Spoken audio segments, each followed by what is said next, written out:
sànq junj naa ko ak sama xarit bi Demba Ramata ma suivre loolu li mu doon wax am solo mu dëppoo ak li ma bëgg a feeñal fii rek ndax xam nga boobu mi ngi doon analyser Diomaye ak Sonko ma ne waaye xam nga du lu bees ca njëlbeen gi mooy diggante Mamadou Dia ak Léopold Senghor. parce que ñëpp ñi xam seen histoire ñoom ñaar xam nañ ne Mamadou Dia fervent patriote défenseur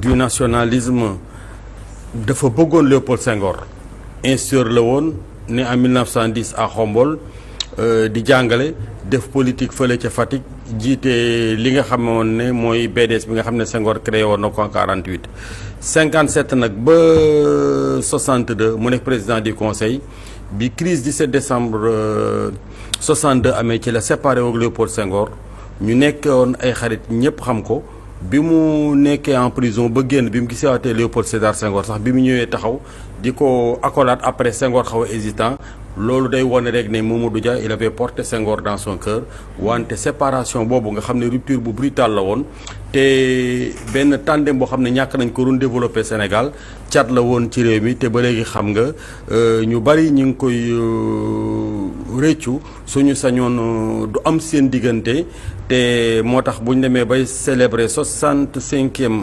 anniversaire indépendance ñu jël boulevard Général de Gaulle tuddee ko Mamadou Dia devoir de reconnaissance boobu Sénégal yëpp dañ ciy kontaan mu nekkoon donc duo boo xam ne Léopold Senghor Mamadou Dia amoon na amitié ñu wutatoo nguur ba yegg si ci nguur après ci biir nguur nag amitié boobu tàqali ko ginnaaw beneen amitié bi nga xam ne mën nañ ci wax dans les hautes sphères de l'État mooy bu Abdou Diouf Habib Thiam jàngandoo nañ en France parce que xam nga Abdou Diouf bi mu jàngee Ndar ba pare ñëw université de Dakar dans les années 55 Abdou fi jógee dem France dem INFOM nekk fa ak Habib Thiam brillant athlète sous les couleurs de la France marqué sport ak athlétisme au Sénégal ñu nekk ay xarit tuddante ay doom dellu seendoo ci biir réew mi fii nekk ay jeunes cadres gis nga crise 17 décembre 62 boobu bi mu amee xam nga ne boobu ñëpp xam nañ ne président Diouf moom moo doon gouverneur Sine Saloum 6 circonscriptions bi crise bi amee après ci lañ ko rappelé indi ko à Dakar mu nekk directeur de cabinet Doudou Thiam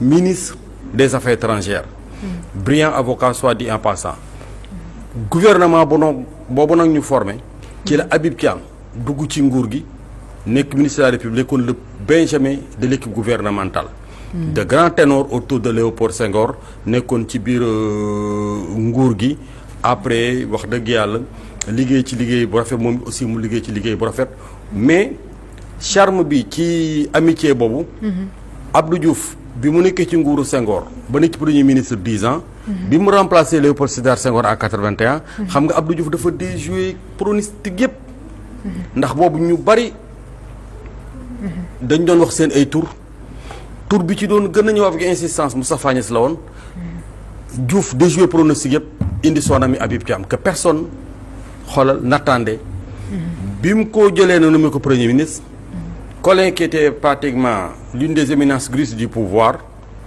avait montré son désaccord après xam nga Diouf daf ko jëlee ministre de l'intérieur nommé ko ministre d'état secrétaire général de la présidence de la République mu nekk ci wetam Habib dawal quelque temps problème am après xam nga jógee na primature xam nga après dem na nekk président assemblée nationale perchoir bi foofu aussi am na ay désaccords yu fexe woon ba un certain nombre de députés jóg manifester seen désaccord Habib Thiam jóge fa ci circonstances yooyu mais gis nga Abdou Diouf da koy garder toujours parce que Habib Thiam est parti dans le privé bi nga xamee ne mi ngi séparé wook Jean Collin à 90 avec 13 Colline Seboy bi danaa ko loolu ci benn livre après contre toute attente bi mu def gouvernement de majorité présidentielle élargie dafa indiwaat son ami Habib Thiam mu jiite ko donc tu as vu séquence boobu 91 ba 98 bi ko Mamadou Lamine Loum remplacé il est resté son ami mais waxtu amee désaccord sur le plan politique wala au cœur de la République rek da koy làq ba ci yàgg mu indiwaat ko bi mu génnee ci primature 98 Mamadou Lamine Loum remplacé ko il est resté l'ami et le confident de Abdou Diouf et man séquence su premier tour deuxième tour bi nga xamee ne Habib Thiam jógee na ci Abdou Diouf dellu si këram man bokk naa ci ñi nga xam ne woolu na ma ñëw na mu expliquer la teneur de la discussion bañ pare ci waxtaan boobu juste après mi ngi dëkkoon fii cabinet Atepa nekk yu ci ginnaaw booru kër Cheikh Sissoko. après que nag président mu ne ma waaw ma ne kon de jàpp naa ne nguur gi jeex na. loolu dina amal beneen émission boo xam ne dinaa ci mën a révéler la teneur de la discussion. bi ñu taxali ko.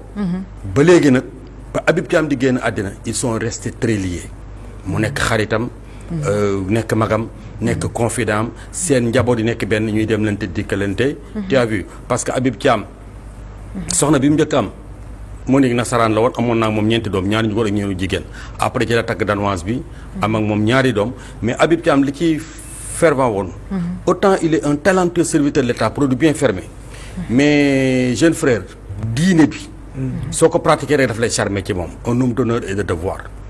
loolu bi mu jeex am na beneen aussi duo au sommet de l'État. du entre ay xarit mag ak rak mais bàyyi ak doom muy Abdoulaye Wade ak Idrissa Seck. Idrissa Seck comment il a connu Abdoulaye Wade il était à Thiès. 15 ans 16 ans par le canal de son cousin Alioune Badara Niang, membre fondateur du PDS. léegi ci keppaara googu cousin boobu la xamee Abdoulaye Wade. Idrissa Seck après Rondeline Sud a fait Saint-Gabriel bi mu jógee Saint-Gabriel ci la ñëw lycée Van Vollenhoven terminé étude am ci fa la amee baccalauréat dem France séquence boobu nag bi mu xamee Abdoulaye Wade 15 ans 16 ans.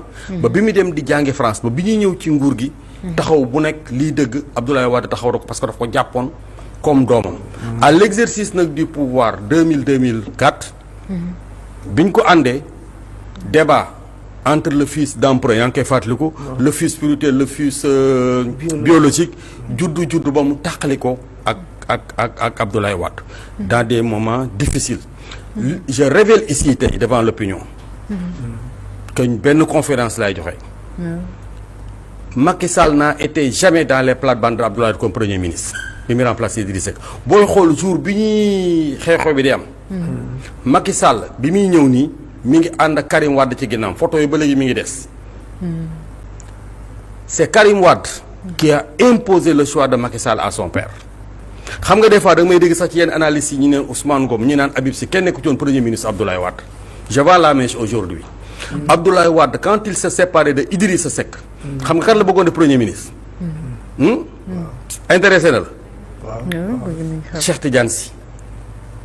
dem na ba wax ak loolu Serigne Saliou Mbacké.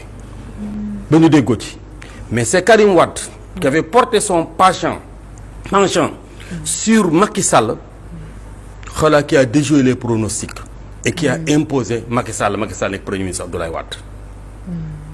voilà la vraie histoire. Cheikh Tidiane Sy mi ngi fii gis naa ko bërki démb ci dëju Ndari Touré ma ñëw nuyoon teeg moom Cheikh Tidiane Sy kóllëre Abdoulaye Wade yàgg la ministre de la justice. et qui a eu pour l'histoire aussi beaucoup de désaccords ak li nga doon expliquer sànq ci justice mu intéressé ma Ousmane Diagne l'actuel garde des Sceaux. bref léegi nag bi nga xamee ne analyser nañ loolu muy le fils spirituel ak son père Abdoulaye Wade Idriss Seck te gis nga bi ñu tàqalikoo 2004 malgré les audiences de midi ak tout ce qui s'est passé avant 2007 ba Idriss Seck jël deuxième Wade jàll au premier tour ba léegi tey diggante bi ñagas-ñagas yi ci amoon moo ci nekk ba léegi.